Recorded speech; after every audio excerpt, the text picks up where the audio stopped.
Welcome to Deep Dive by the Quiet Footnote. Today we're plunging into a book that honestly completely transforms how you view disagreements, especially those really passionate debates, around politics and religion. We're talking about Jonathan Haidt's The Righteous Mind. Yes. And it offers just such a profound look into why good, intelligent people end up on such wildly different moral paths. Yeah. And why those conversations so often feel like, well, talking to a wall. Absolutely. And this deep dive, it's built around a really fantastic review we found. It wasn't just a summary. It gave a really personal, insightful take on why this book is just explosively relevant right now. Yeah. So our goal here is to kind of equip you with insights tailored to navigate this increasingly polarized world we're in, which is, I think, especially valuable if you're in creative work, collaboration, leadership roles, anywhere you deal with different viewpoints. Right. And Haidt isn't here to make you pick a side. That's not the point at all. He's trying to give you X-ray glasses, basically, to see all the sides, including maybe especially your own. The central riddle he unravels is, well, it sounds simple, but it's profound. Why do intelligent, compassionate people arrive at such wildly divergent moral convictions? And why does reasoned debate just seem to fail so often? Exactly. Haidt really sets out to solve this deceptively simple but really emotionally charged problem, understanding why good people, well-meaning people, disagree so fiercely, particularly on core stuff like politics and religion. Yeah. He's really addressing that huge gap between how we think morality works, like this cool-headed, logical process. Right, like we reason our way there. Precisely, and how it actually works, which is, well, it's far more complex, much more emotionally driven. And in doing that, he really challenges what he calls the rational illusion gap. This common but mistaken belief that we arrive at our moral stances through careful, objective reasoning. Spoiler alert. He basically argues reason is much more like a slick PR department for our gut feelings. Than the CEO making the actual decisions, Yeah. And that illusion, that gap, it leads directly to what Haidt calls the moral language gap. Because we assume everyone else is reasoning like we are or should be. We just talk right past each other. Completely, using different moral dialects without even realizing it. And this inevitably leads to the US versus them trap, where all the nuance just gets lost. And that polarization blind spot where you literally can't comprehend the other side's moral logic. It just seems wrong.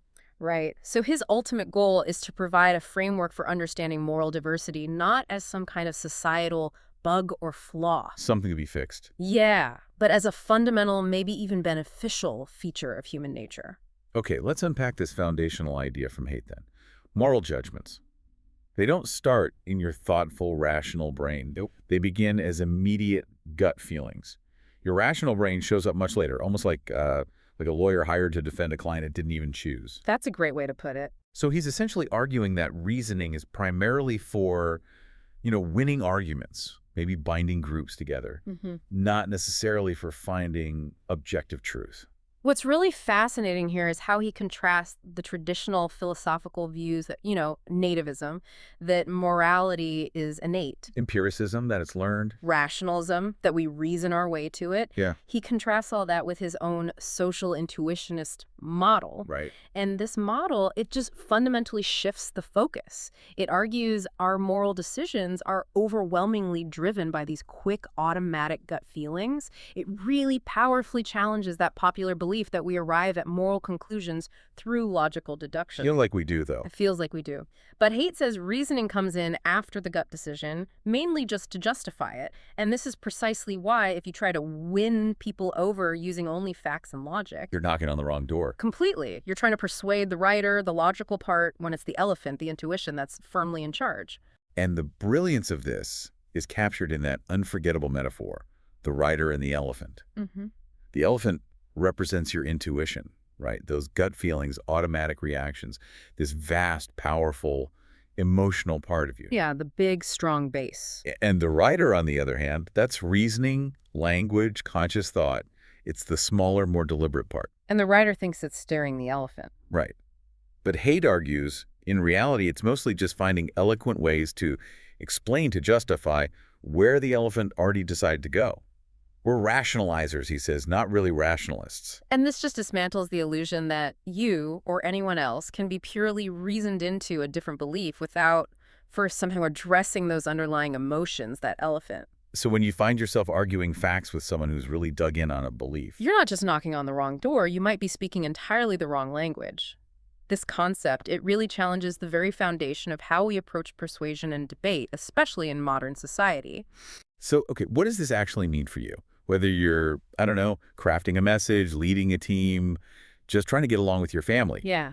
It means if you want to influence someone, if you want to truly connect, you've got to engage the elephant first. Address the intuition. Exactly.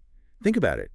If you can somehow move the elephant, maybe through mood or rhythm, compelling imagery, a shared emotional experience, Something that resonates on that gut level. then the writer, the rational part, will pretty effortlessly find the words to justify loving your idea or your product or your perspective.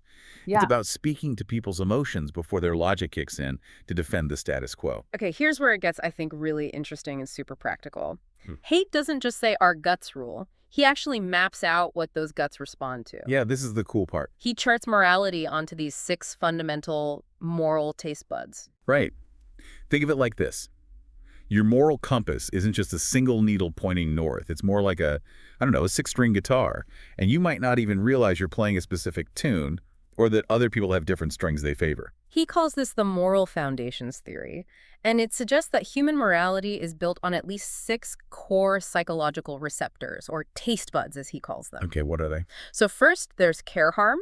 That's our innate aversion to suffering, the desire to protect others, especially the vulnerable. Makes sense. Then fairness cheating, our sense of justice, reciprocity, things being proportional. Okay. Third is loyalty betrayal, that need we have to bond with groups, defend our team, and our dislike for traitors or people who undermine the group. Groupishness. Fourth, authority subversion. This is about respect for tradition, hierarchy, legitimate leadership, and sort of an aversion to chaos or undermining the structure. Right, order. Fifth is sanctity degradation, that sense of purity, sacredness, maybe disgust towards things we perceive as contaminating or degrading. Okay, that one's interesting. And finally, sixth, liberty oppression. Basically, our resentment of being dominated and that strong desire for freedom. Wow, okay. 6 of them. And this framework, it just powerfully illustrates how that common assumption that there's just one universal moral code, it's flawed. It shows morality is actually culturally variable, it's deeply contextual, not some universal constant. And here's the crucial insight, right? The thing that helps decode so much of our current political mess. Yeah. Different political tribes tend to prioritize these taste buds differently. Exactly. Haidt found, for example, liberals tend to really heavily emphasize care and fairness. Often, the other 4 are less central to their moral calculus. Okay. Conservatives, on the other hand, tend to use all 6 moral foundations more evenly. They draw on loyalty, authority, sanctity more readily, alongside care and fairness. And libertarian? Overwhelmingly focused on liberty, often above all else. That's their primary moral driver. And he also talks about weird societies. Yeah. Yes. Western, educated, industrialized, rich, democratic societies. He points out that these weird cultures often overemphasize care and fairness compared to many other cultures around the globe. That's a really critical point. It is, because it suggests that a lot of our psychological research, our whole understanding of human nature, especially morality, it comes from this very specific, often unrepresentative slice of humanity. So our universal moral assumptions might just be culturally specific to us. Exactly, which limits our perspective, our ability to understand people who operate with a different moral matrix. And in our polarized world, understanding these different moral dialects, it helps us shift from just judging other sides as wrong or evil To seeing them as maybe just playing a different moral melody. They're not necessarily disagreeing on the basic facts. They're chewing entirely different moral flavors, valuing different things. So it's really not about one side being inherently more moral than the other. Haidt conclusively shows both sides are moral. They're just drawing on different foundations from that toolkit of 6. So to truly understand someone, you need to try and figure out which taste buds their argument is actually appealing to, what values they're upholding. Right. It reframes political conflict. It's not just a black and white battle between good and evil, but more like a complex, often discordant duet gone wrong because they're reading from different musical scores. Yeah, okay. Let's talk about the binding and blinding aspect. Yes. One of the most powerful paradoxes Haidt uncovers. Shared moral visions, they create incredible unity within groups. They allow for massive cooperation, social cohesion. It's like our evolutionary superpower, Oh, yeah. but it's also our curse. Because that same mechanism makes us remarkably adept at vilifying outsiders, becoming dismissive of legitimate critiques from other perspectives. And often completely blind to our own group's flaws or hypocrisies. Morality binds and blinds. Precisely. It's why religions, tribes, political parties, even, intense fan clubs can unite people for incredible collective action.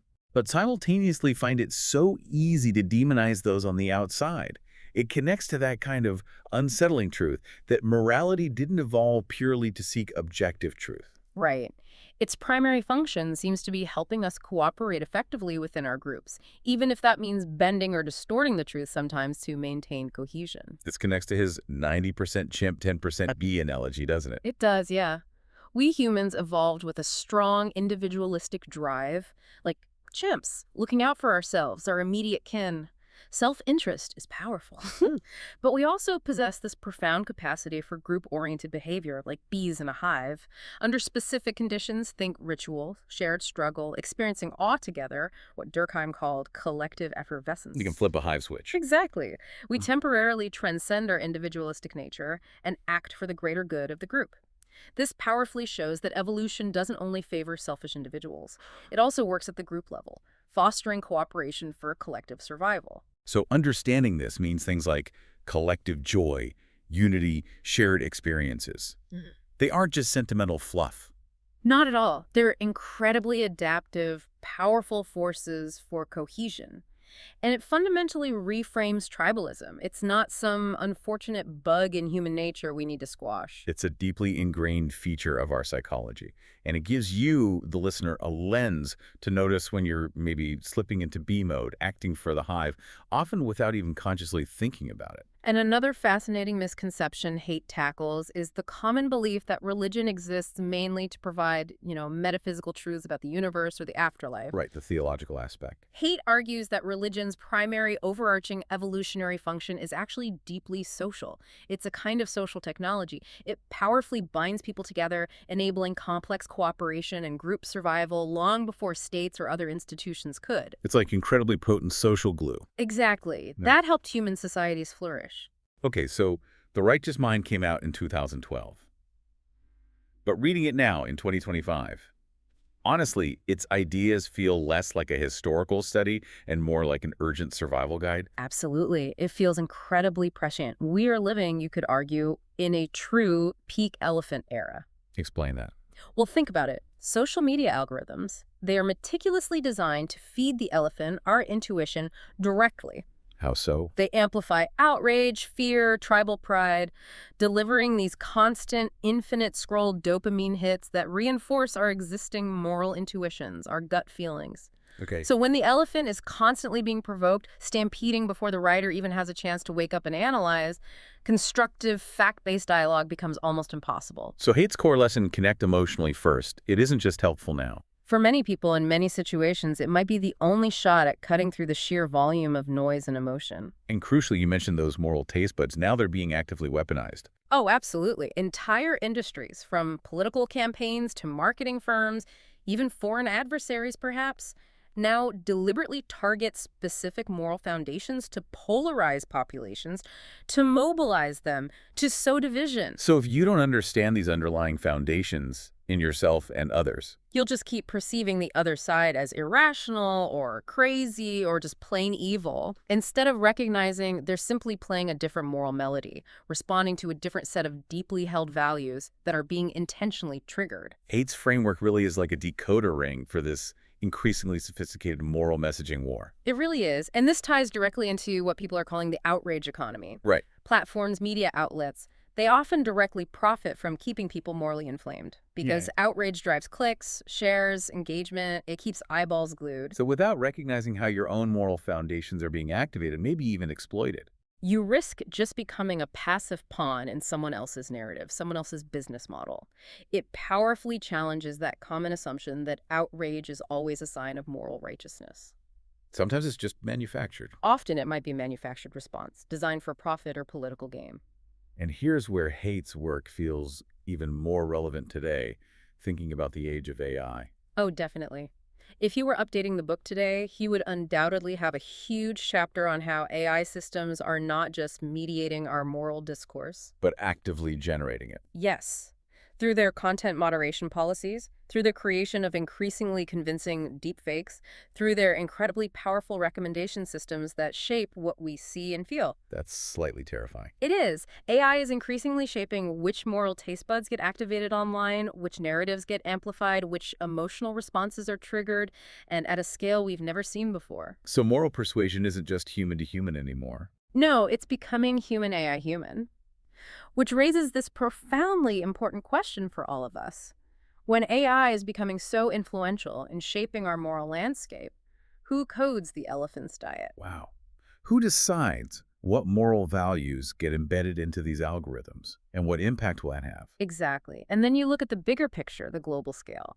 We're facing these truly enormous existential problems. Climate change, pandemics, mass migration, economic instability. Problems that absolutely require cooperation across deeply divided tribes. Right. And if we cannot even begin to speak each other's moral language, if we remain blind to the other side's foundational values, we can't even agree on the basic nature of the problem, let alone work together on a solution. So this book, it offers this indispensable decoder ring for the moral messaging war we're stuck in. Yeah.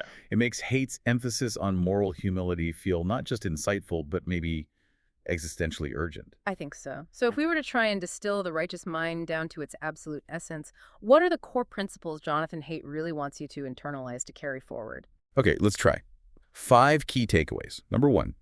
Intuitions lead, reason follows. Our moral judgments start as gut feelings. Cold logic isn't the driver.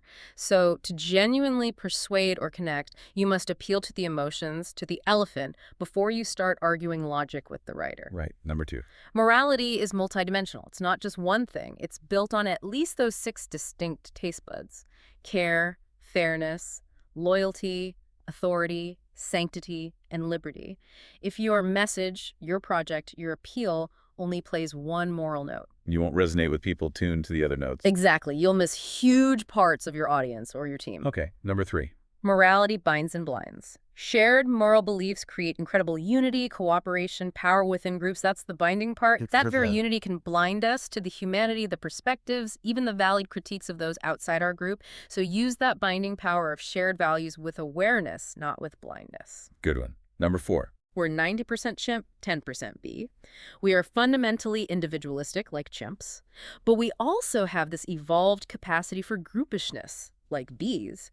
Under the right conditions, shared ritual, awe, collective struggle, we can flip that hive switch and act for the collective. Understand this to foster cooperation. Okay. And number 5. Moral diversity is a strength. Different cultures, different political tribes prioritize different moral foundations, and this diversity, Haidt argues, can actually help societies adapt to different challenges. So stop seeing the other side as inherently immoral or just defective versions of yourself. Instead. Strive to see them as morally different. Commit to actually learning their moral language, even if you don't agree with it. Okay, those are powerful. So if we had to summarize this entire deep dive, this whole book, into one sharp, actionable sentence. Ooh, pressure's on. How about this? The righteous mind reveals that our moral worlds are built on instinct first, reason second. Shaped by diverse moral taste buds that both unite and divide us. And if we want any hope of bridging our profound divides, we absolutely must learn to speak to the elephant before we try reasoning with the writer. I like that. That captures it. But beyond the charts, the metaphors, the science, there's a quieter, almost bittersweet truth humming underneath Haidt's words. What's that? It's the realization, maybe the acceptance, that we are just not as free, as rational, or as objective as we like to believe we are about ourselves, about our groups. And that's okay. And maybe, surprisingly, that is okay. It's a profound call for humility. He's showing us that deep disagreement, driven by these different moral foundations, it's probably never going to vanish entirely. But understanding how morality actually works. That understanding can maybe prevent it from completely destroying us, from tearing the hive apart. It really is a plea for humility, isn't it? Yeah. Once you truly see your own morality as somewhat local, as culturally shaped, as intuitively driven. You inherently stop treating others as just defective versions of yourself. Yeah. It pivots us from just wanting to win the argument. To maybe valuing connection more. Because think about it, if you win the argument but you lose the human connection, have you really won anything important?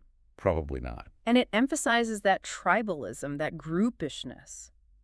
It isn't inherently evil. It's profoundly, deeply human. Your fiercest opponents are, in some fundamental ways, probably far more like you than you currently think.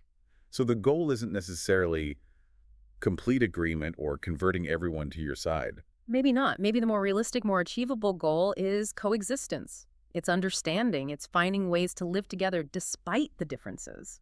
So the ultimate, maybe unheard message from Haidt is something like, look, you are a creature of passions and loyalties, wrapped up in a story you deeply believe is objective truth. And guess what? So is everyone else. The sooner you truly internalize that, the sooner we can maybe stop tearing the hive apart from the inside. So, okay, what does this all mean for you listening right now in your world, beyond just understanding other people better? Yeah, what's the takeaway?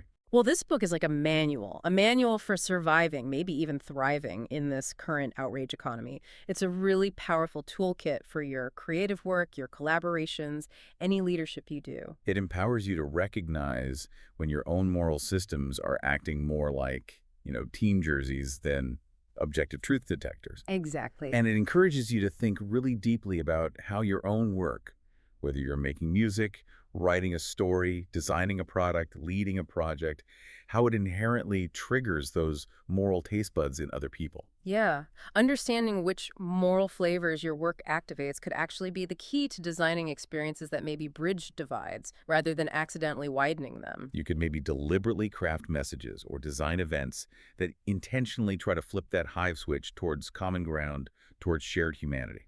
Ultimately, this deep dive, we hope, leaves you with a profound new lens, a new way to interpret disagreements, to understand the dynamics of politics, even to predict and respond to audience reactions more effectively. It deepens that crucial belief that effective art, compelling communication, meaningful dialogue, it has to start by meeting people's elephants. Emotionally, viscerally, in their own moral language, it kind of affirms that instinct maybe you already had to lead with feeling and openness. While maybe challenging our often overinflated faith in the power of pure reason alone. Right. Okay, so here's a final thought to really mull over as you go about your week.